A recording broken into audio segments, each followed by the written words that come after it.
So our last caller, you and I, and a bunch of you riding around in your car, were thinking about that one going into the break. Dad passes away at 69, leaves $750,000 to Mom. Plus a pension. And paid for a house. Mm-hmm. And had done a really good job. And now his son and Mom are trying to figure out, how to invest and what to do. That guy did a great job. Mm-hmm. That's a legacy. Yep. That's a legacy. The first thing when we hung up the phone, went to break, the first thought in my mind was, I hope I set my wife up like that. That's the goal, right? Yeah. I know I'm not going to be here. I hope that's the conversation they're having. Her and my son. Yeah, I mean, you know what the conversation normally is how do we pay for the funeral? Dave, I've sat with so many, I can't even count them, how many people I've sat with who have lost their spouse, and they're looking at me in the eyes, and there's this particular look, and they say the words, I don't know what to do. Mm-hmm. And I'm sitting there, it's the middle of the night, and I don't know what to tell you, because I don't know what I would do either. You know what I mean? Manufacture $8,000 for a funeral. I don't know where it's going to come from. Wow. Because I YOLO'd my life away. Right. You only live once. Thank God it's Friday. Oh, God, it's Monday. That's you can't take it with you.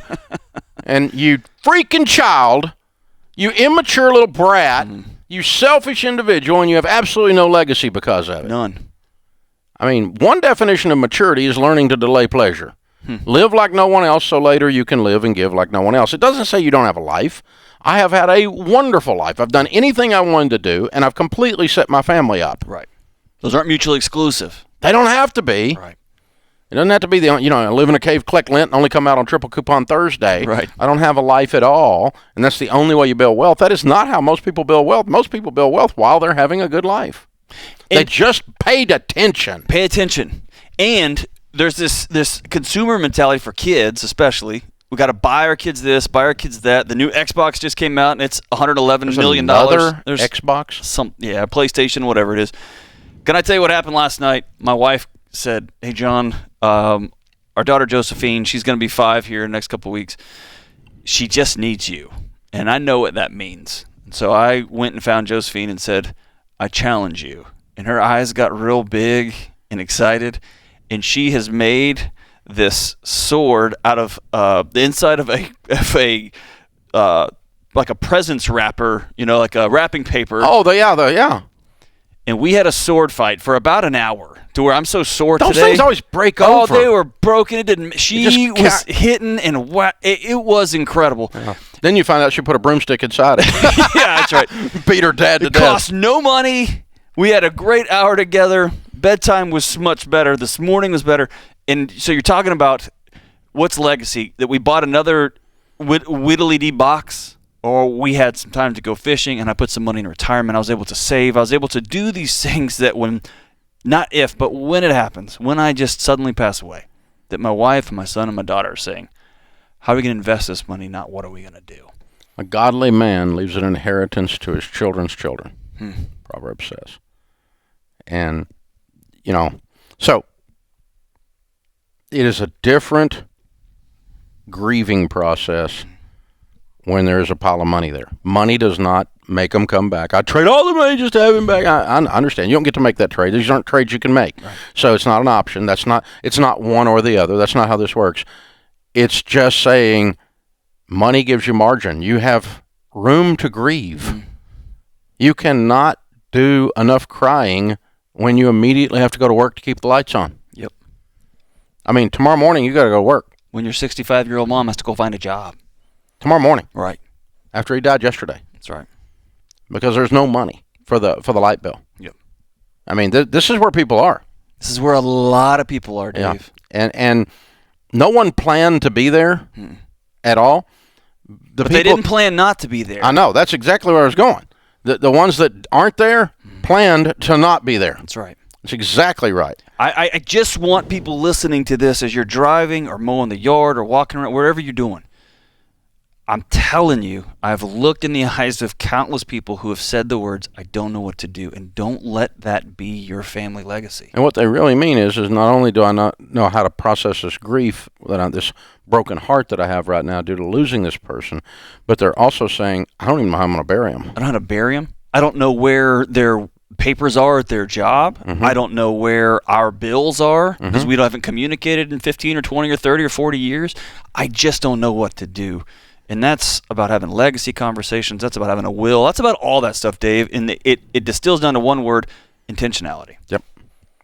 Just that one word. Be intentional. So, Dad, in the last call, is a hero. He is a hero. He did a great job. If I was going to coach him up, and you're him out there that is listening, you hadn't died yet, that means you're listening, right? I would add a couple things to his plan. Okay.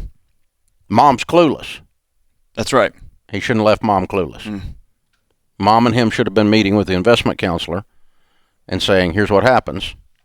And let me just tell you, that's what Sharon Ramsey does. She knows she's going to, the first call is going to be to the SmartVestor Pro. The second one will be the coroner. Right? I mean, she knows exactly where her bread is buttered, right? They make podcast series out of these situations, Dave.